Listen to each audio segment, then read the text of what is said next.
포피의 손을 잡아요. 포피의 귀를 기울여요.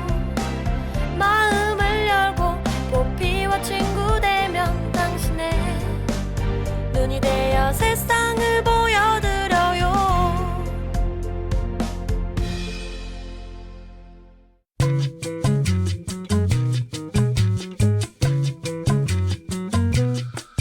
오늘은 화이트데이예요. 남성이 좋아하는 여성에게 사탕을 선물하면서 마음을 고백하는 날로 알려져 있는데요. 지난달이었던 2월 14일 발렌타인데이는 사랑하는 사람들을 맺어주다 로마 제국에 처형당한 성 발렌티노 축일에서 유래된 것으로 알려져 있지만요.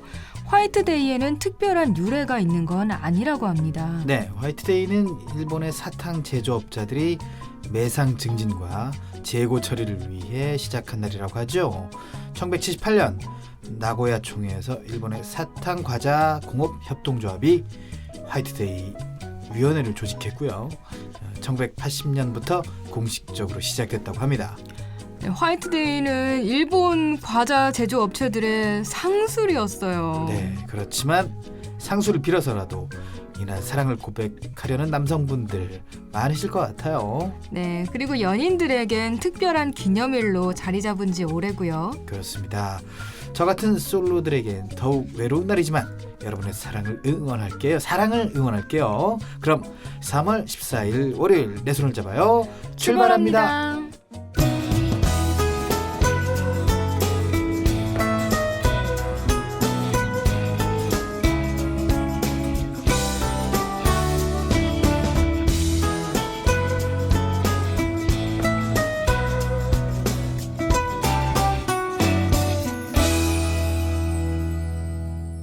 안녕하세요. 내 손을 잡아요 진행의 권순철입니다. 안녕하세요, 홍옥희입니다. 네, 여러분의 사랑을 응원하겠습니다. 사람보다도. 저한테 사탕이라 두세요, 일단. 그 남 응원하지 마시고. 오늘은 3월 14일 그냥 월요일. 그리고 저는 2월 14일 일요일에 초콜릿을 받지 못했어요, 옥희 씨한테. 그때는 만나지 않았으니까 안 준 거고 네. 일요일이니까. 어쨌든 월요일은 만나잖아요. 기브앤테이크를 택배라도 보냈으면은 택배. 그렇게까지 해야 받을 수 있는 거예요? 그렇습니다. 네. 깐깐하시네. 저는 기브앤테이고 받은 것도 하나밖에 없기 때문에 하나밖에 안 줄 겁니다. 거기 받은 사람한테? 네, 그렇습니다. 뭐 무슨 사탕 줄 건데요? 추파춥스? 글쎄요, 뭘 줄지 아직 생각을 못 해봤다. 네. 근데 왜 이름을 화이트데이라고 지었을까요? 화이트. 그러게요. 뭔가 이게 좀 순수한 느낌 들기도 하고. 사탕의 색깔이 뭐 다양하긴 하지만 흰색 색깔이 많아요? 흰색은 거의 없죠. 그러니까 네. 왜 그럴까? 화이트데이. 아무튼 뭔가 좀 설렘이 느껴지는 이름이기는 해요. 어원을 한번 찾아봐야 되겠습니다. 그래요. 여기 찾아보시고. 여기 심으로 가죠. 저는 사탕을 못 받으니까 승철 씨한테. 안 줬다고. 그렇군요. 뭐 어쩌겠어요, 팔자지. 네, 알겠어요. 제가 다음 해에 드리면 되니까. 네, 그래요. 어쨌든 월요일 여러분들이 잘 보내시고 뭐 제일 기억에 남는 화이트데이의 선물은 뭔가요? 기억에 남는 거요? 네. 딱히? 사탕을 한번 만들어서 줘보겠다고 여자분들이 보통 초콜릿을 만들어서 많이 주는데 사탕을 어떻게 만들지? 이런 생각해서 사탕은 보통 사서 주잖아요. 네. 근데 자기도 한번 사탕을 만들어 보겠다고 했는데 실패해가지고 돌덩어리가 돼가지고 그래서 되게 우픈 일이 있었어요. 그 정도? 최근에 있었던 일인가 아니면? 네, 작년에. 네. 그분이 그렇게 했군요. 네, 이렇게 뭔가 자기가 정성을 들여보고 싶다며 네네. 사탕을 만들어 보겠다 하더니 먹을 수 없는 걸 만들어 와가지고. 네. 뭐 발렌타인데이든 화이트데이든 사랑을 전하는 날 굳이 뭐 초콜릿이나 사탕을 줘봤지는 않는 모양이더라고요. 뭐 요새는 네. 물건 그냥 네. 먹어서 사라지는 거 말고 네. 남는 걸로 이렇게 주는 그런 풍습도 있긴 있더라고요. 네, 그래서 되게 신기했어요. 아, 굉장히 신기한 그런 왜 물건을 주지? 뭐. 그럼 제가 그래서 그 면도기를 최근에 바꾸는 일이 있었습니다. 근데 검색을 해보다가 면도기라는 물건을 발렌타인데이에 주더라고요. 누가요? 여자가 남자에게. 그래요? 네. 그러니까 발렌타인데이엔 초콜릿만 주고받는 게 아니었어. 네. 뭔가 이게 물건이랑 같이 줘야 뭔가 센스 있는 애인이 그렇습니다. 되는 건가 봐요. 요즘은. 근데 전 발렌타인데이에 면도기를 받지 못하고 저 혼자 사는 굴욕을 맛본 뒤 3월 14일이라 상당히 외롭습니다. 네, 스스로에게 면도기를 선물해 주세요. 외롭습니다. 네. 어쨌든 기운 내도록 할게요. 제가 알아서 네. 셀프로. 네. 어쨌든 저는 외롭지만요. 그 사랑 고백을 앞두고 있는 남성분들이 계시다면 오늘은 꼭 성공하셨으면 좋겠다라는 응원 보내드리면서 네. 오늘의 코너 소개하죠. 네. 네. 오늘 이야기 톡톡에서는요. 바로 오늘 출시되는 만능 통장, 화제를 모으고 있는 ISA와 계좌 이동제에 대해 알아봅니다. 네. 요즘 이거에 시달리는 분들 많으세요. 바로 이 시간, 점심시간, 식사 후에 졸음 막 쏟아지죠. 오늘 권수철의 노하우에서는 식곤증 해소법에 대해 알려드릴게요. 홍옥희의 그림 읽어주는 여자에서는 살바도르 달리의 기억의 지속이라는 작품에 대해 얘기 나눠보겠고요. 이국제의 정보 톡톡에서는 남산타워의 조명 빛깔의 비밀에 대해 알아봅니다. 네. 권순철과 홍옥희가 진행한 내 손을 잡아요. 여러분의 많은 참여를 기다리고 있어요. 네, 참여할 수 있는 방법은 다양합니다. 페이스북에서 KTV 국민방송 인터넷 라디오를 검색하면 저희 페이지가 나오는데요. 그쪽으로 메시지 주시거나 아니면 인터넷에서 포피 채널을 검색하면 블로그를 통해서 참여가 가능합니다. 많이 참여해 주세요. 공공개혁, 공공비효율은 줄이고 국민 혜택은 늘리고 노동시장 개혁, 청년 일자리를 만들어가고 금융개혁, 경제의 맥박을 뛰게 하고 교육개혁, 배움이 즐거움이 되는 능력 중심의 사회를 만들고 공공, 노동, 금융, 교육, 4대 개혁 100년의 미래를 만드는 오늘의 혁신, 미래가 있는 나라의 오늘은 달라야 합니다.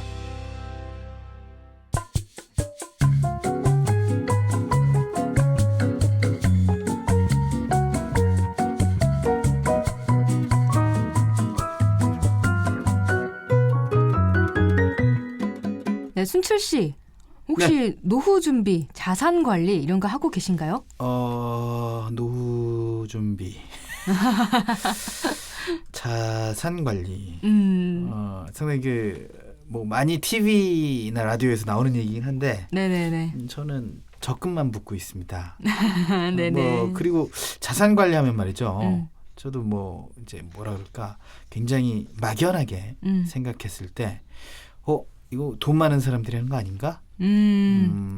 그런 생각이 들거든요. 뭔가 뭐 개인 비서, 회계사 같은 걸 그러니까요. 두고 자산 관리를 해야 될 것 같은 그런 느낌이 딱 드는데 순철 씨 같은 분들을 위해서 한눈에 쏙 들어오면서 간편하고 금융 자산이 적은 저소득층의 혜택이 많은 자산 관리 방법을 소개해드리려고 합니다. 그런 게 있어요? 네네. 오늘 출시되는 ISA, 일명 만능 통장이라고 불리는 개인 종합 자산 관리 계좌예요. 만능 통장이라 저희가 이제 기억하실지는 모르겠습니다만 지난해 저희가 이제 만능 통장 출시를 앞두고 만능 통장에 대해 소개를 드렸었는데, 그죠? 네, 그렇죠. 그 만능 통장이 바로 오늘 출시되는 건데요. 만능 통장, 즉 ISA의 혜택을 다시 한번 짚어드릴게요. ISA를 풀어서 얘기하면 하나의 계좌로 본인이 원하는 다양한 금융 상품을 운용할 수 있는 계좌라는 뜻인데요. 네. 한마디로 얘기해가지고 계좌 바구니라고 할 수 있겠죠, 그죠? 네, 맞아요. ISA에는 다양한 금융 상품을 넣을 수 있는데요. 예금이나 적금, 펀드나 환매 조건부 채권이나 증권 등 정해진 금융 상품과 은행뿐 아니라 저축은행과 농협, 수협, 신협, 우체국 등의 예치금도 대상이 된다고 해요. 예금이나 적금, 펀드 등 금융상품들은 상품마다 계좌를 새로 만들어야 하고 신경 쓸 것도 많고 분산 투자도 번거롭잖아요. 네. ISA는 여러 다양한 금융 상품들을 하나의 계좌에서 관리할 수 있고 시장 상황에 따라 자유롭게 매도나 매수를 할 수 있는 그런 장점이 있고요. 네. 이렇게 한 계좌에서 다양한 금융 상품들을 운영하면서 세제 혜택까지 볼 수 있어서 만능통장이라고 불리게 된 거죠. 그렇군요. 만능통장이 많은 주목을 받았던 게 세제 혜택을 볼 수 있다는 점이었어요. 네, 그렇죠. 금융 상품을 ISA 계좌 하나에 담기만 하는 게 아니라 세금도 ISA 계좌 내에서의 총 순수익에 대해 매겨지게 되는 거였어요. 네. 이제까지는 각 상품별로 과세가 이루어졌기 때문에 이익이 나면 그 이익에 대해선 모두 세금을 내고 손실에 대해선 세금을 돌려받지 못했는데요. ISA에선 금융상품에 발생한 이익에서 투자 손실을 뺀 순수익에 대해서만 과세를 하기 때문에 상대적으로 뛰어난 절세 효과를 누릴 수 있는 거죠. 절세 혜택은 여기서 끝이 아닙니다. 5년간 총 과세 소득 중 200만 원은 무조건 비과세가 적용되는데요. 즉 200만 원에 대한 세금 30만 8천 원을 절세할 수 있게 되는 거예요. 네. 또 200만 원을 초과한 이익에 대해서는 일반 금융소득세율 15.4%가 아닌 9.9%의 낮은 세율로 분리과세가 적용됩니다. 네, 비과세 혜택을 받을 수 있는 계좌라는 점도 물론 혜택이 크지만 200만 원을 초과한 이익에 대해서도 낮은 세율을 적용받을 수 있다는 점 때문에 이익을 많이 낼수록 절세 혜택이 커지는 장점이 있었어요. 그죠? 네. 자, 오늘부터 가입이 시작된다고 하니까 가입 방법 그리고 이 여러 가지들 많이 궁금하실 것 같습니다. 네. ISA 네. 먼저 어떻게 가입할 수 있는지 알려주시죠. 네, 간단해요. 오늘부터 은행이나 증권사 등 금융사에 방문해서 직접 가입하시면 되는데요. ISA는 운용을 누가 하는지에 따라 신탁형과 일임형 상품으로 나뉘는데 투자 방식은 둘 중에 본인이 직접 골라야 합니다. 자, 이제 약간은 생소한 언어가 나오죠. 용어가 네. 신탁형 뭐 이런 것도 있고 일임형 맞아요. 네네. 네, 요거 뭡니까? 네, 신탁형과 일임형 각각 다른 특징을 가지고 있는데요. 신탁형 ISA는 투자자가 계좌에 담을 금융상품의 종목과 수량을 직접 모두 지정해야 하는 것으로 금융사가 고객에게 모델 포트폴리오를 제시하는 것도 금지되어 있어요. 그리고 일임형 ISA는 투자자가 선택한 금융사가 준비한 포트폴리오에 따라 자금을 투자하고 모델 포트폴리오의 금융상품의 구성과 교체를 금융사에 위탁하는 방식의 ISA를 말합니다. 쉽게 말해서 금융사가 알아서 IS 계좌 관리를 해준다는 얘기인데요. 일임형 ISA는 투자 위험도에 따라서 금융사별로 초저위험, 저위험, 중위험, 고위험, 초고위험 등 5단계의 모델 포트폴리오를 제시하고 투자자는 자신에게 맞는 투자 유형을 선택해서 금융사의 운영을 위탁하게 됩니다. 네, 본인의 투자 성향에 따라 잘 골라야 할 것 같다는 생각이 드네요. 네. ISA에 가입하기 전 알아둬야 할 점이 또 있을까요? ISA에 가입하면 금융사에서 운용과 판매 등의 명목으로 수수료를 매기는데요. 신탁형과 일인형 두 유형 모두 수수료가 붙는다고 해요. 신탁형은 일인형보다 수수료가 상대적으로 저렴하다고 하고요. 금융사마다 수수료가 다르기 때문에 반드시 꼼꼼하게 비교해 보셔야 합니다. 3년에서 5년의 의무 가입 기간 안에 중도 해지할 경우에는 그동안 받은 세금 혜택 가운데 상당 금액이 추징될 수 있다고 하니까요. 네. 주의하시기 바랍니다. 그래요. 자, 수수료 부분은 각 금융사를 꼼꼼하게 따지고 비교해 봐야 할 것 같다는 생각도 들고요. 네. 자, 여러 세제 혜택이 있어서 가입 조건도 있었는데 네, 그리고 IS가 가입 조건이 그렇죠. 있어요. 여러 가지 조건이 있다고요. 네, ISA는 근로소득이나 사업소득이 있는 국내 거주자 또는 농어민이면 가입이 가능한데요. 다만 이들 중에 직전 연도 금융소득 종합과세 대상자, 그러니까 2015년 작년에 금융소득이 2천만 원 이상 넘는 분들은 가입에서 제외된다고 해요. 가입은 은행과 증권사 등 금융회사 지점 어느 곳에서나 할 수 있지만 전 금융회사를 포함해서 1인 1계좌만 가입이 가능한데요. 즉 어느 한 금융회사에서 IS 계좌를 가입하면 다른 금융회사에서는 가입할 수 없게 된다는 거죠. 네, 1인 1계좌 까지 가능하다면 가입할 때 신중해야 되겠다는 생각도 들어요. 그렇죠? 네, 그렇죠. ISA는 연간 최대 2천만 원, 5년간 최대 1억 원까지 넣을 수 있고요. 또 최소 5년간 유지해야 한다는 조건 때문에 이 기간 동안은 원금과 수익금을 인출할 수 없다는 단점도 있는데요. 이런 점을 보완하기 위해서 연봉 5천만 원 이하이거나 종합소득이 3,500만 원 이하, 그리고 15세에서 29세 청년층은 3년만 유지해도 금융세제 혜택을 받을 수 있도록 했습니다. 또 ISA 계좌에서는 신규 가입한 금융상품만 넣을 수 있고 기존에 가입한 예금이나 펀드는 넣을 수 없어요. 네. 그래서 기존 상품을 해지하고 새로 가입한다면 중도 해지 수수료도 고려하셔야 합니다. 네, ISA 그러니까 이제 만능 통장만큼 큰 관심을 모았던 게 계좌 이동제입니다. 이 계좌 이동제 어떤 건지 좀 설명해 주시죠. 네, 계좌 이동제는 주거래 계좌를 다른 은행으로 바꿀 때 기존 계좌에 있는 여러 자동이체권을 새로운 계좌로 한 번에 옮겨주는 서비스인데요.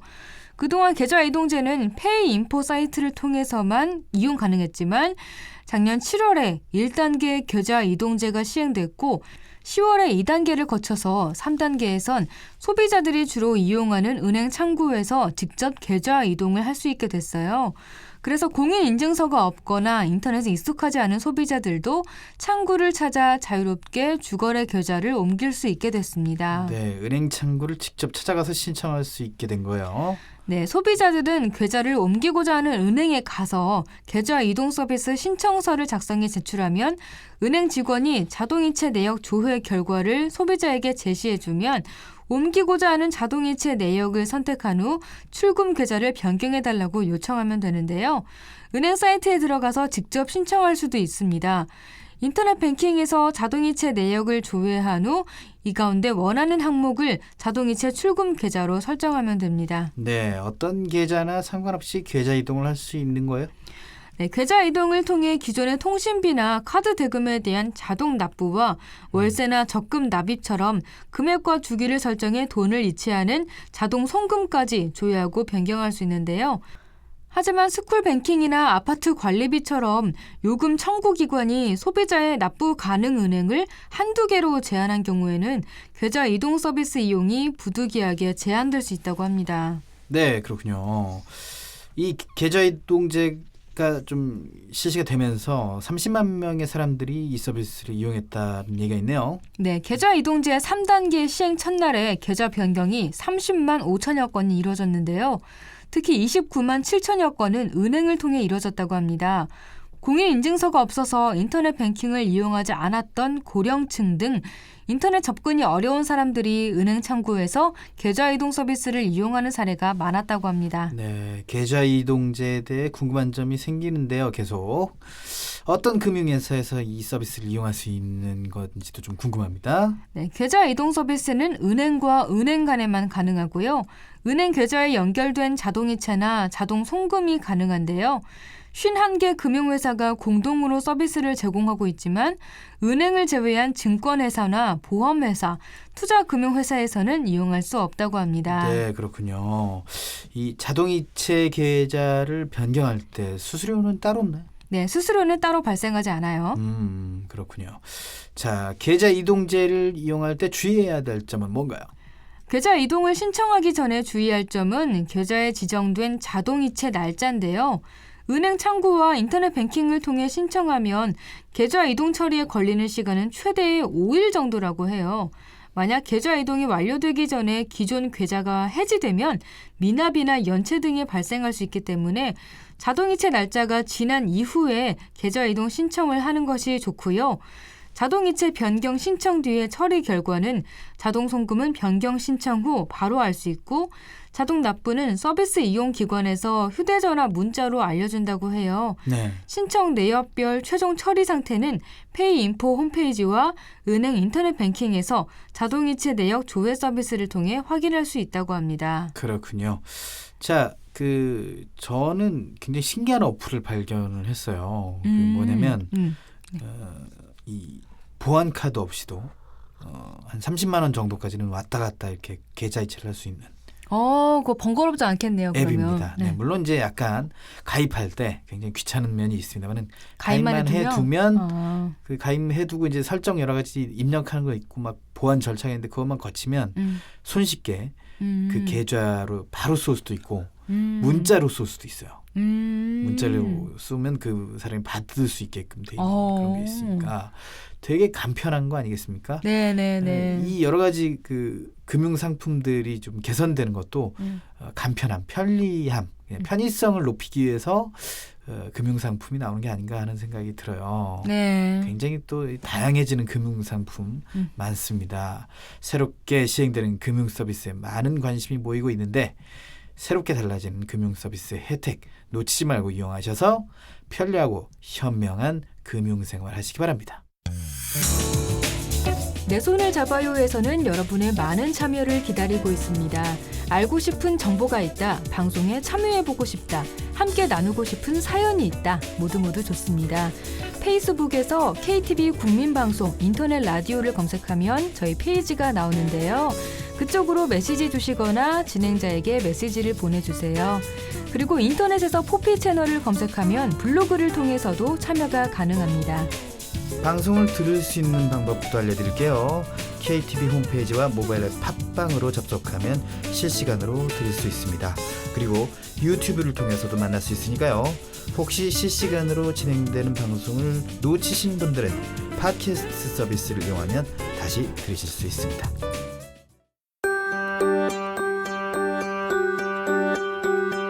핀테크는 이미 시작되었습니다. 결제, 송금, 은행 업무 등 우리는 예전보다 간편하고 빠르게 사용하고 있습니다. 새로운 방식으로 예금, 보험, 펀드, 편리한 생활을 누리고 있죠.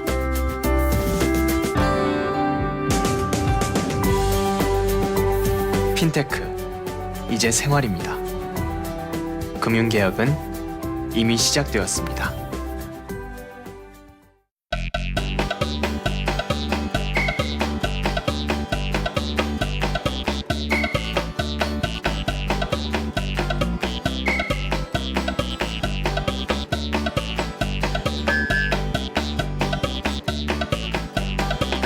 여러분은 지금 KTV 보피 채널 내 손을 잡아요를 듣고 계십니다. 네, 이번 시간은 권순철의 노하우입니다.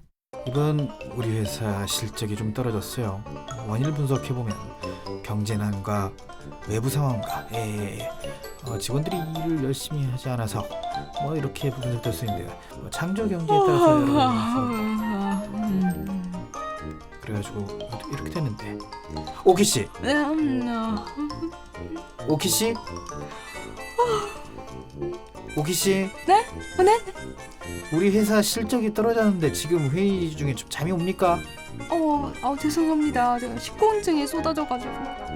네, 오늘은 특히 직장인분들이라면 공감하실 것 같은데요. 네, 이렇게 혼나지는 않더라도 점심시간 후에 있는 회의 시간은 정말 이거는 그렇게 졸릴 수가 없습니다. 거의 죽음이 아닌가. 그 혼나는 느낌이 났나요? 네.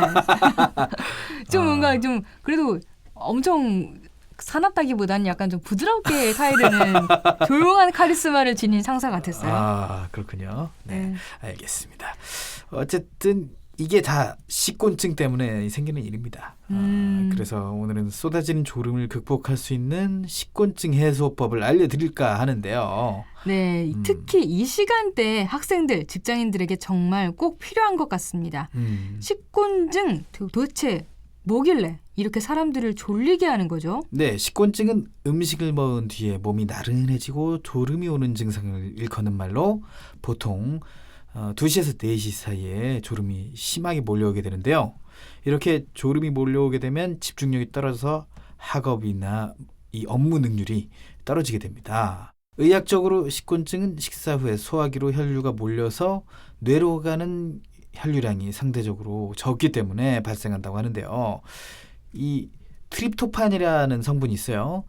트립토판이라는 성분이 들어있는 음식을 먹으면 트립토판이 뇌에서 행복감과 안정감을 느끼게 하는 호르몬인 세로토닌으로 바뀌어서 마음이 편해지면서 잠이 오는 거라고 합니다. 특히 식사 후에는 높아진 혈중 인슐린 농도는 이 트립토판이 뇌로 들어가는 양을 늘려서요. 잠이 더 잘 오게 한다고 하네요. 네, 이게 또 식곤증이 생기는 이유가 그냥 생기는 게 아니라 의학적으로 다 뭔가 밝혀진 게 있었네요. 그렇습니다. 그러면 이 마구마구 쏟아지는 졸음을 이렇게 막 내버려둘 순 없잖아요. 그렇습니다. 어떻게든 좀 이렇게 뭔가 해소를 해야 할 텐데 네. 어떻게 하면 날려버릴 수 있을까요? 잠이 쏟아질 때는 무조건 버티기보다는 낮잠을 20분 정도 자는 게 가장 좋은 방법인데요. 20분의 짧은 낮잠은 정신을 맑게 해주고 업무와 학업에 집중력 높아지게 한다고 합니다. 오후 2시부터 4시 사이에 자야 밤에 잠을 설치지 않을 수 있고 수면 시간도 최대 20분을 넘기지 않는 것이 좋다고 하는데요. 평소 수면 시간이 짧다면 수면 부족으로 졸음이 오는 상황이 많기 때문에 하루 7시간의 잠을 잘 수 있도록 충분히 수면을 취하는 게 좋습니다. 네. 그런데 회사에서 낮잠을 자기가 좀 그렇잖아요. 네. 이렇게 낮잠 자기 어려운 상황이라면 어떤 방법이 좋을까요? 식사 후에 햇볕을 쬐지 않고 실내에서 안 자는 것도 식곤증을 유발하는데요. 식곤증을 유발하는 호르몬 세로토닌은 수면 유도 호르몬인 멜라토닌의 원료가 되는데 세로토닌 분비 촉진만으로도 잠이 오지만 멜라토닌으로 바뀌면 잠이 더 잘 온다고 해요. 하지만 햇볕을 쬐면 세로토닌이 멜라토닌으로 바뀌는 것을 방해할 수 있는데요. 식사 후 실외에 머물면 말이죠. 멜라토닌 합성이 방해받지 않아서 식곤증이 심해지게 되는 거예요. 그러니까 식사를 하고 난 뒤에는 가벼운 산책을 하면서 햇볕을 쬐는 게 식곤증을 줄이는 데 도움이 된다고 합니다. 여러모로 햇볕이 되게 중요한 역할을 많이 하는 것 같아요. 우리 그렇습니다. 신체에. 네, 햇볕이 굉장히 중요한 역할을 많이 하죠. 자연 비타민도 얻을 수 있고 말이죠. 네. 자, 식곤증을 이겨내기 위해서는 가벼운 운동도 좋아요.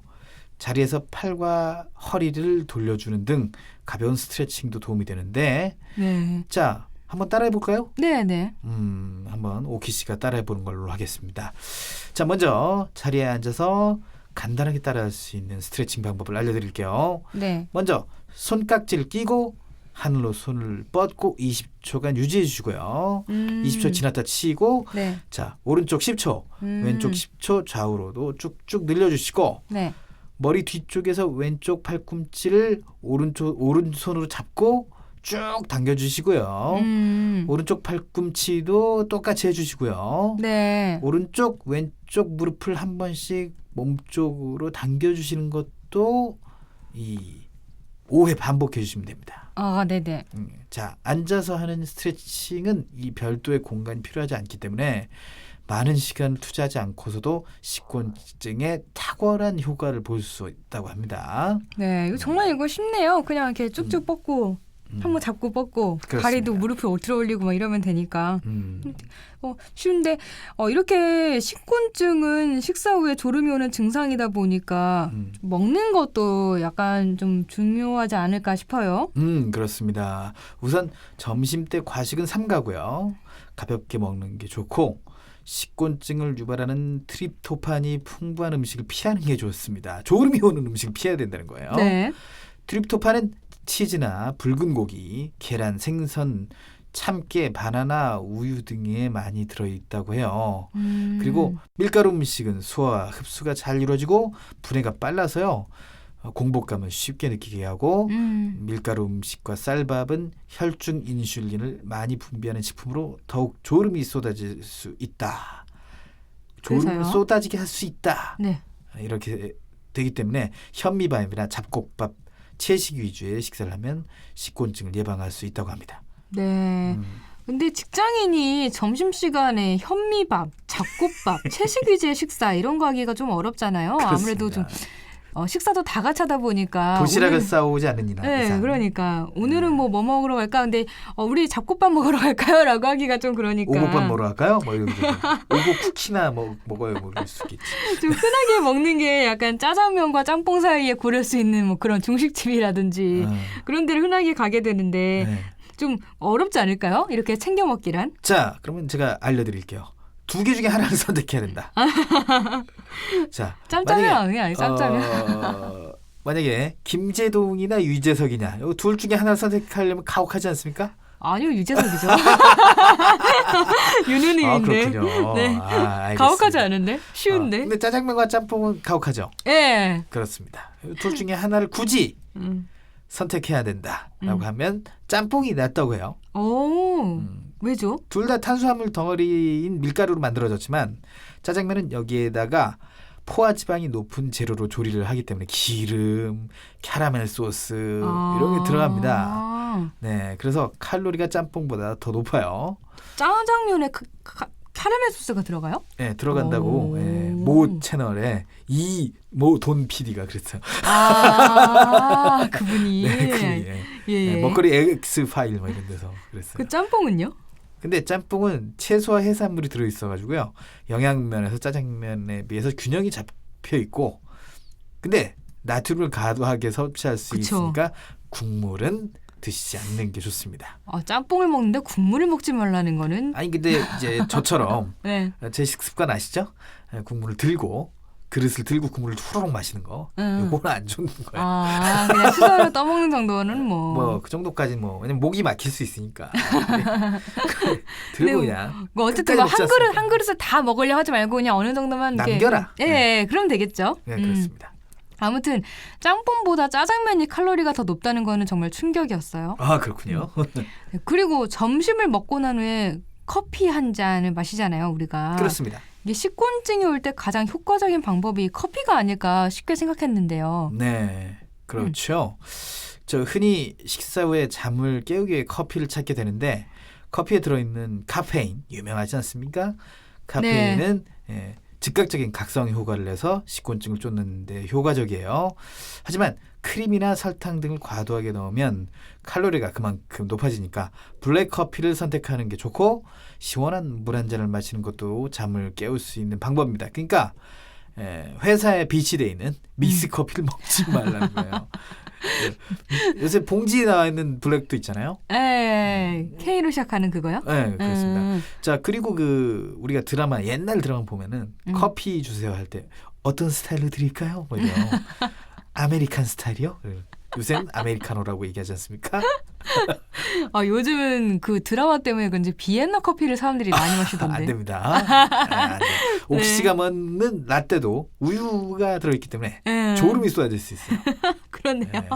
커피 마시는데 오히려 더 돌릴 수가 있겠네요. 잔이 작은 에스프레소, 뭐 드립 커피 아니면 아메리칸 스타일이요? 이건 드시면 되겠네요. 네, 뭐 이 밖에 식곤증을 날릴 수 있는 깨알팁이 또 있다면서요. 그렇습니다. 깨알팁 혹은 허니팁. 자, 잠을 깨우는 데는 이 감귤 향이 도움이 됩니다. 감귤 향. 우리 껍질감 향이 쭉 나지 않습니까? 네, 그 아주 좋죠. 향이 은근 좋죠. 네, 책상 근처에 시트러스 계열의 이 디퓨저를 놓아두면요. 좋습니다. 아주 좋아요. 물에 레몬 한 조각을 띄우는 것도 좋은 방법이 될 수 있고요. 네. 굳이 뭐 방향제를 놓지 않아도 할 수 있다는 거죠. 그렇죠? 졸음이 쏟아질 때 미스트를 뿌려주면 잠도 깨고 피부도 촉촉하게 만들 수 있겠죠. 오키시 가방에 들어있지 않습니까? 저는 미스트는 안 씁니다. 아, 그렇군요. 여자가 아닌가? 자, 그리고 점심 식사 후에 짧은 시간이라도 동료들과 함께 수다 떠는 시간은 직장 생활의 낙이죠. 네, 저희도 그렇죠. 많이 가지고 있지 않습니까? 네네네. 자, 졸음도 달아나게 할 수 있는 게 될 수 있는 거예요. 네. 그리고요? 자, 그리고 식사 후 업무 시작 전에 양치하는 습관 들이는 것도 좀 좋네요. 효과적인 식곤증 극복 방법 중 하나가 될 수 있겠어요. 자, 왜냐하면 이게 치약에 들어있는 멘톨 성분이라고 쓰는 멘톨 성분, 멘톨 성분이 정신을 상쾌하게 하는 역할을 해준다고 합니다. 네. 그래서 양치하는 습관도 들이시면 좋을 것 같다는 거예요. 네, 치아 건강에도 좋겠네요. 네. 점심 식사 후 쏟아지는 졸음, 식곤증을 극복할 수 있는 방법들을 소개해드렸는데요. 오늘 알려드린 방법으로 식곤증 없는 상쾌한 오후 시간 보내시길 바랍니다. 내 손을 잡아요에서는 여러분의 많은 참여를 기다리고 있습니다. 알고 싶은 정보가 있다, 방송에 참여해보고 싶다, 함께 나누고 싶은 사연이 있다, 모두 좋습니다. 페이스북에서 KTV 국민방송 인터넷 라디오를 검색하면 저희 페이지가 나오는데요. 그쪽으로 메시지 주시거나 진행자에게 메시지를 보내주세요. 그리고 인터넷에서 포피 채널을 검색하면 블로그를 통해서도 참여가 가능합니다. 방송을 들을 수 있는 방법도 알려드릴게요. KTV 홈페이지와 모바일 앱 팟빵으로 접속하면 실시간으로 들을 수 있습니다. 그리고 유튜브를 통해서도 만날 수 있으니까요. 혹시 실시간으로 진행되는 방송을 놓치신 분들은 팟캐스트 서비스를 이용하면 다시 들으실 수 있습니다. 청년은 꿈꿉니다.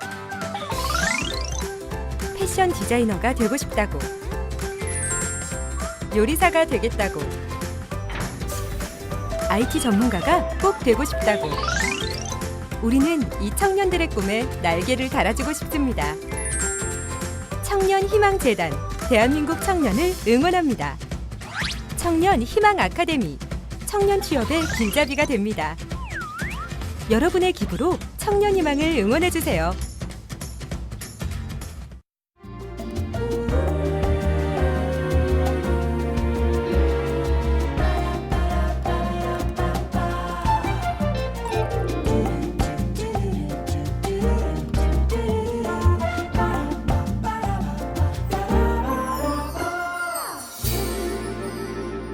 자, 내 손을 잡아요의 메인 코너라고 할 수 있는 그림 읽어주는 여자 시간입니다. 오늘은 어떤 명화를 만나볼까요?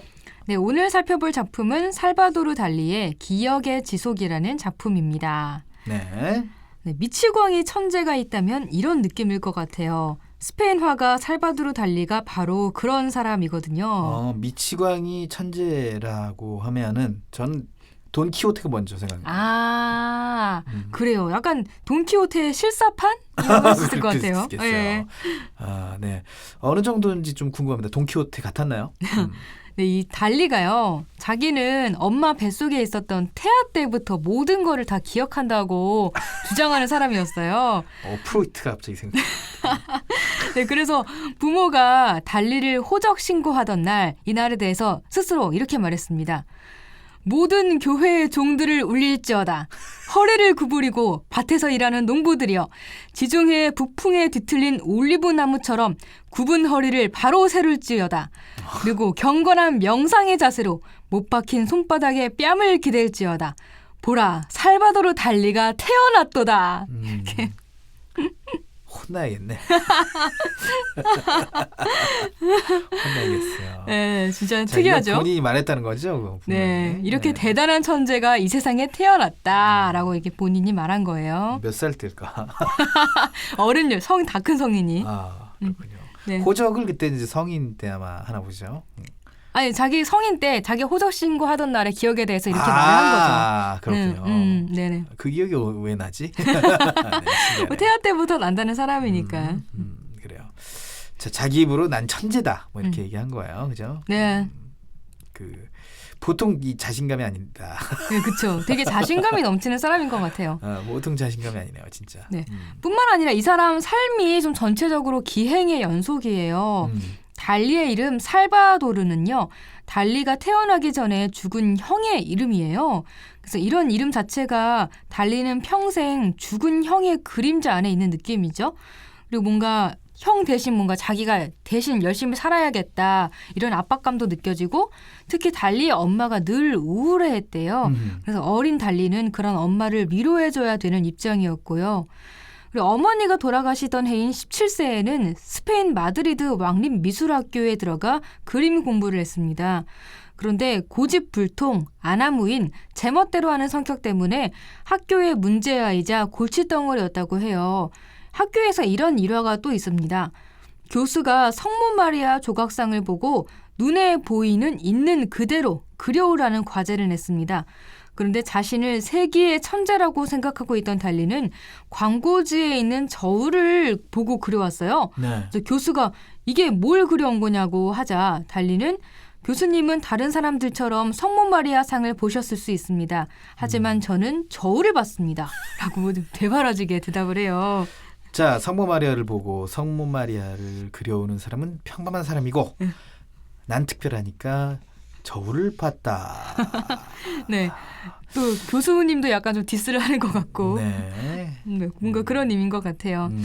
나는 보통 사람과 세상을 보는 눈이 다르다 이런 뜻인 것 같아요. 아무튼 학교에서 굉장히 튀는 학생이었을 거예요. 상식을 깨고 제멋대로 행동하는 그런 뭔가 기존의 틀에 순응하지 않는 사람, 그런 사람이 달리가 아닌가 싶어요. 이외에도 반정부 활동 혐의로 감옥에 드나들거나 온갖 기이한 행동으로 굉장히 아슬아슬하게 학교에 다니고 있었는데요. 결정적으로 미술사 과목의 답안 제출을 거부하면서 이 학생은 도저히 안 되겠다고 생각한 학교 측은 퇴학 처분을 내립니다. 나중에 달리는 이 일을 자서전에 이렇게 적었어요. 심사위원보다 내가 더 완벽한 답안을 알고 있었기 때문에 제출을 거부했다. 그러니까 뭐 이런 거죠. 내가 천재인데 누가 날 평가해. 이런 거. 아, 진짜 이런 말투였을 것 같아요. 하! 네. 내가 어렸을 때.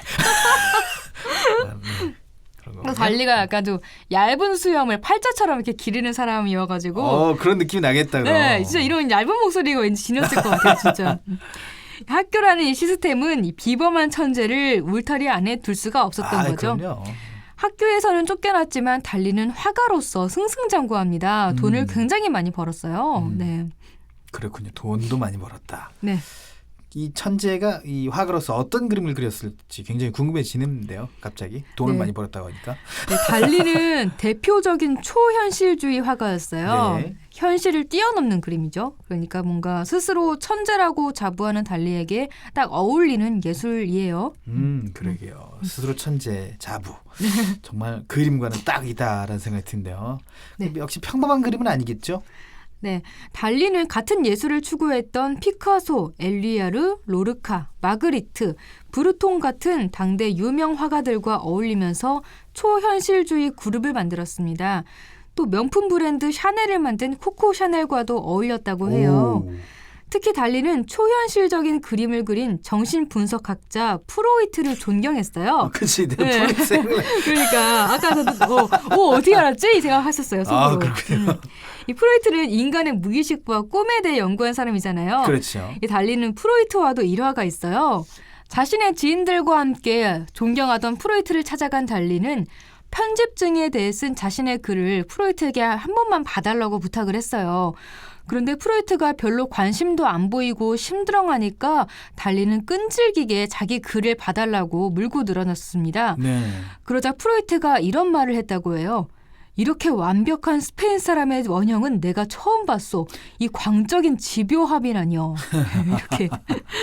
얼마나 집요하게 부탁했길래 이런 말까지 했을까요? 좀 스페인 사람이 이렇게 좀 집요한가 봐요. 그래서 아마 화장실 갈 때도 쫓아가서 제 글 좀 봐달라고요. 이렇게만 말하지 않았을까. 제 성격하고 좀 비슷하긴 한데. 좀 집요한 성격. 네, 끝장을 보는. 네. 아무튼 달리는 프로이트를 그만큼 존경했어요. 프로이트의 연구처럼 초현실주의자들도 사람들의 잠재의식에서 그림의 소재를 찾았거든요. 달리는 무의식의 세계에 다가가기 위해서 스스로 환각 상태에 빠지기도 했습니다. 어허. 이걸 달리는 편집증적인 비평 활동이라고 명명했어요. 그래서 달리의 그림은 모두 꿈속의 세계를 묘사하고 있습니다. 오. 비논리적이고 비이성적인 무의식적 세계를 그린 거죠. 이 얘기는 꼭 하고 싶어요. 시간이 없더라도. 하덕규 씨라는 분이 있어요. 시인과 촌장 하면 다 아는 40대 50대 분들은 다 아는데 가시나무 부른 그렇습니다. 네. 그 얘기를 하려고 하는 거예요. 가시나무. 내 속엔 내가 너무 많아. 하덕규 씨가 마약에 빠져있을 때 만든 노래예요. 이게.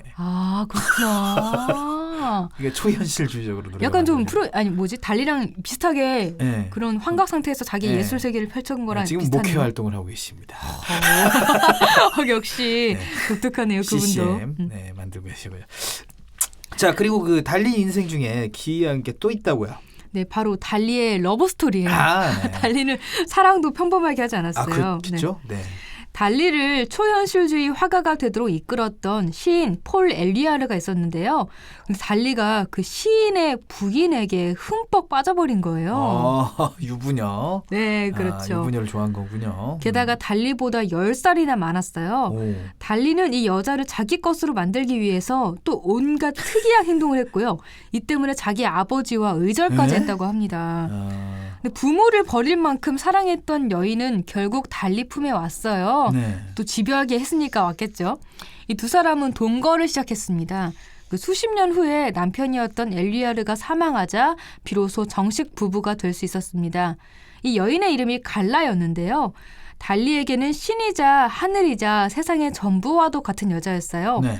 달리는 맹목적으로 사랑했고 갈라의 말이라면 뭐든지 따랐습니다. 마치 엄마에게 매달리는 어린아이처럼요. 또 갈라가 아파서 병원에 입원하자 달리는 제발 갈라를 살려달라며 의사에게 매달렸고 주위 사람들은 생소한 달리의 모습에 굉장히 놀랐다고 합니다. 역시 사랑에 빠지면 달라지죠. 네, 사람이 달라지죠. 사람이 달라집니다. 네. 또 갈라는 굉장히 강한 여자였던 것 같아요. 내조를 잘하는 강한 여자. 달리는 갈라를 만나기 전, 만나기 후로 나뉜다고 할 만큼 굉장히 엄청나게 바꿔놓은 사람이 바로 갈라였습니다. 네. 갈라는 달리의 천재성을 바로 알아봤어요. 그래서 그를 유럽을 벗어나 미국, 뉴욕 무대에 진출시켰고요. 그의 작품을 상품화해서 더 큰 성공을 누리게 합니다. 스스로 천재라고 자부하면서 과장되고 연극 같은 행동을 하는 특이한 이미지, 그리고 유명세를 즐기는 모습은 뭔가 그런 미국의 사회 분위기에 딱 맞았어요. 네. 약간 좀 뭔가 헐리우드 스타 같은 그런 행동을 하니까. 그래서 그는 단숨에 미국의 스타로 떠올랐어요. 특히 미국에서 가수 레이디 가가가 뭔가 생고기를 몸에 두르는 등 특이한 코스튬으로 행위 예술을 하는 아티스트로 평가를 받았잖아요. 달리는 그런 행위의 시초라고 할 수가 있습니다. 머리 위에 커다란 가재를 달고 행사장에 나타나서 사람들을 놀라게 만들었거든요. 가재, 네. 바닷가재. 네네, 그렇죠. 그래요. 역시 보통 사람은 아니네요. 진짜. 그냥 그림만 그릴 줄 아는 사회 부적응자로 남을 수도 있었는데 한 여인이 그의 인생을 180도 바꿔놨네요. 그죠? 네, 그렇습니다. 자, 그럼 기억의 지속. 이 작품은 어떤 작품일지 궁금합니다. 설명 들어볼까요? 스페인 태생의 초현실주의 화가 살바도르 달리. 그는 매우 독특한 사람이었습니다. 자신은 태아 때부터의 기억을 가지고 있다며 그를 호적 신고했을 때 온 세상이 종을 울려 그의 탄생을 축복했다고 스스로 말할 정도였습니다. 달리는 자신이 천재라고 말했고 실제로 천재이기도 했습니다. 그는 보통 사람이 아니었고 그래서 현실을 뛰어넘는 초현실주의 작품을 만든 것이 어찌 보면 당연한 일이었습니다. 초현실주의란 이성적, 합리적 세계에서 벗어나 무의식 상태에서 느껴지는 것들을 표현하는 미술 운동입니다. 달리는 무의식 세계에 접근하기 위해 스스로 편집증적인 비평활동이라고 이름 붙였던 환각에 빠진 후 그때 보고 느낀 꿈속 세계를 묘사했습니다. 기억의 지속 역시 환영 같은 비논리적인 작품입니다. 친구들과 극장에 가기로 한 날, 두통이 심해진 달리는 집에 남았고 이 그림의 배경을 그리기 시작했습니다. 배경은 인적 없는 어느 한적한 바닷가입니다. 잔물결 하나 없는 거울같이 투명한 바다가 깎아지른 황금빛 절벽에 조용히 부딪히고 있습니다. 그 앞으로는 넓은 모래사장이 있습니다. 여기까지 배경을 그린 달리는 이곳에 무엇을 그려 넣어야 할지 고민에 빠집니다. 한참을 생각해도 영감이 떠오르지 않아 작업실에 불을 끄고 나가려는데 불현듯 어떤 형상이 생각났습니다. 달리는 순식간에 작품을 완성시켰습니다. 그에게 떠오른 것은 얼마 전에 본 뜨거운 태양 아래 흐물흐물 녹아내리던 까망베르 치즈였습니다. 이 작품에서 가장 눈에 띄는 녹아내리는 시계들은 치즈에서 형상화한 것입니다. 녹아내린 시계들은 나뭇가지 위에, 높은 갈색 상자 위에, 그리고 동물 같은 형상을 한 물체 위에 얹어 있습니다. 나무는 죽은 올리브 나무입니다. 평화와 희망을 상징하는 올리브 나무가 말라 죽어버린 것은 음울한 느낌을 자아냅니다. 갈색의 상자와 그 뒤로 보이는 넓고 평평한 또 다른 판은 계단을 형상화한 것입니다. 달리의 작품 속에는 계단이 많이 등장합니다. 이는 정신을 분석하고 무의식의 세계를 연구한 정신분석학자 프로이트의 사상에 따른 것입니다. 달리는 프로이트를 굉장히 존경했습니다. 프로이트는 그의 저서 꿈의 해석에서 꿈속에서 계단이나 사다리를 오르내리는 것은 성행위를 상징한다고 적었습니다. 초현실주의자로서 프로이트의 연구에 깊은 감명을 받은 달리는 그의 작품에 계단을 많이 그려넣었습니다. 계단에 걸쳐있는 시계 옆에는 유일하게 멀쩡하게 그려진 회종시계가 있습니다. 하지만 이 멀쩡하게 그려진 시계 위에는 개미들이 한가득 우글거리고 있습니다.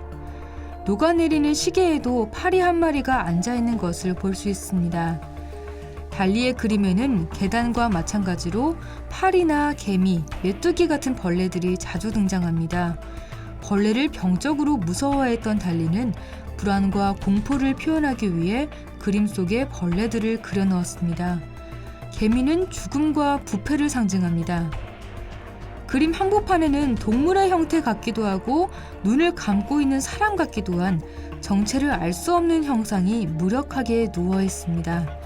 이는 달리가 자신의 모습을 추상화한 것입니다. 도대체 무슨 그림인지 알 수 없는 이 그림은 달리의 무의식 세계를 표현한 것입니다. 시계는 과거의 달리와 그의 억눌린 욕망을 표현한 것으로 알려져 있습니다. 죽은 형의 이름을 가지고 살았던 달리의 어린 시절은 음울했습니다. 이미 원래의 형태로 돌아갈 수 없게 된 시계는 자신의 음울한 기억과 그런 시간의 기억에 지배당하고 싶지 않은 달리의 마음을 표현하려던 것이 아니었을까요? 네, 그림 설명 들어보니까 역시 달리는 그림마저도 특이하고 비범하네요. 네. 자, 우리 보통 예술가들은 특이하다. 보통 사람과 생각하는 게 좀 다르다라고 여기잖아요. 네네. 달리가 그런 예술가의 전형이 아닌가 그런 생각이 들었습니다. 보통 사람의 눈엔 정말 이상해 보이지만 그래서 진짜 예술가가 아닌가 그런 생각이 드네요.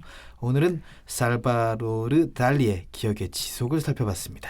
네, 청취자 여러분도 듣고 싶은 작품이 있으시다면 페이스북 KTV 국민방송 인터넷 라디오 페이지나 저희 블로그에 남겨주시면 되니까요.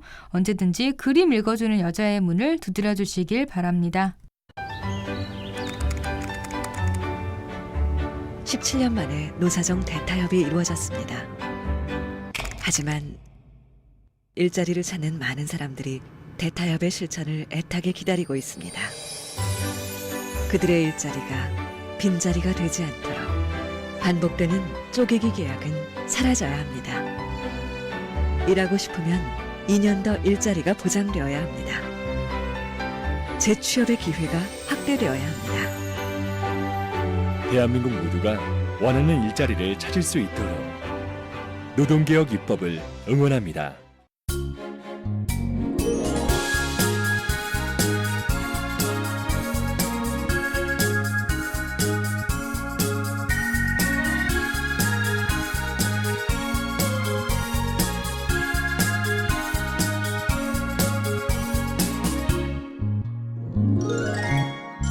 네, 이번 시간은 이국제 정보 톡톡입니다. 생활 속 유용한 정보에 대해 소개해드리는데요. 오늘은 어떤 정보가 기다리고 있죠? 순철 씨, 네. 혹시 남산타워 조명에 숨겨진 비밀이 있다는 사실을 알고 계셨나요? 저 이제 불빛도 굉장히 약하고 불빛보다는 이제 남산타워 근처에 음식점 이런 걸 아는 이런 거 아니까. 네. 뭐 어떤 겁니까 비밀? 남산타워의 조명 빛깔만 봐도 서울의 공기의 질을 알 수 오. 있다고 하는데요. 남산타워의 조명 빛깔의 비밀에 대해 알아봅니다. 이국제의 정보 톡톡. 서울 시내에 살고 계신 분들은 혹시 지금 계신 곳에서 남산 N서울타워가 보이시나요? 보인다면 지금은 무슨 색깔이 비치고 있나요? 그런데 혹시 남산타워를 비추는 빛들에 다양한 메시지가 있다는 사실을 알고 계셨나요? 어떤 날은 빨간색, 어떤 날은 녹색, 또 어떤 날은 시원한 파란색으로 빛을 밝히는 남산 N서울타워. 네, 남산타워의 조명 색깔에는 비밀이 있는데요. 많이들 알고 계신다고요? 네, 그렇습니다. N서울타워는 2011년에 서울시와 양해각서를 체결해서 일몰 후부터 자정까지 서울시의 공기질 정보를 알려주고 있습니다. 서울타워의 조명이 매일 다른 색으로 바뀌는 이유도 이 때문이죠. 흔히 남산타워라고 부르는 N서울타워는 서울의 전경을 파노라마로 한눈에 볼 수 있는 연인들의 데이트 명소입니다. 이 건축물의 높이는 236.7m인데요. 해발 고도 243m인 남산의 높이까지 더하면 실제 높이는 479.7m가 됩니다.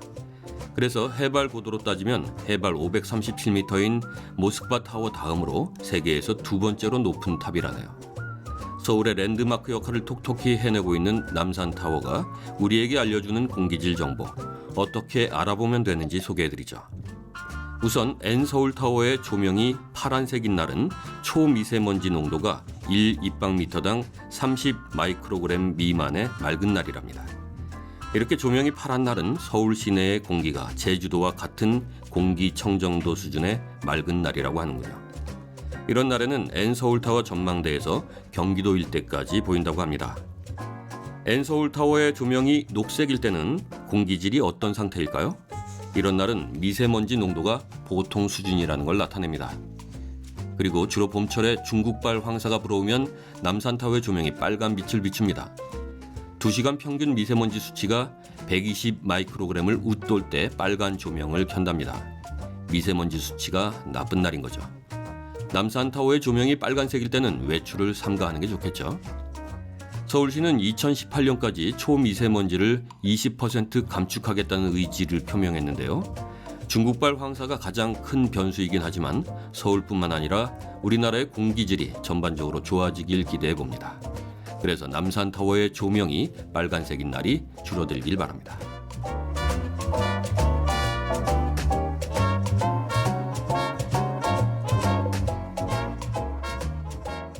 자, 남산타워의 조명이 붉은 빛일 때는 외출을 삼가시는 게 좋겠군요. 네, 남산타워 조명 빛깔로도 미세먼지의 농도를 알 수 있다. 이거 신기하기도 하고 쉽게 알 수 있어서 좋은 것 같아요. 조명 색깔이 파란색일 때가 맑은 날이라고 하니까요. 올봄엔 남산타워의 조명이 늘 파란 빛으로 반짝반짝했으면 합니다. 네, 서울에서 남산타워가 보이신다면 조명 색깔은 어떤 색인지 꼭 확인해 보시길 바라겠고요. 자, 마칠 시간이군요. 3월 14일 그냥 월요일 내 손을 잡아요. 저희가 준비한 소식 여기까지입니다. 지금까지 진행 권순철, 홍옥희였습니다. 함께해 주신 여러분 고맙습니다.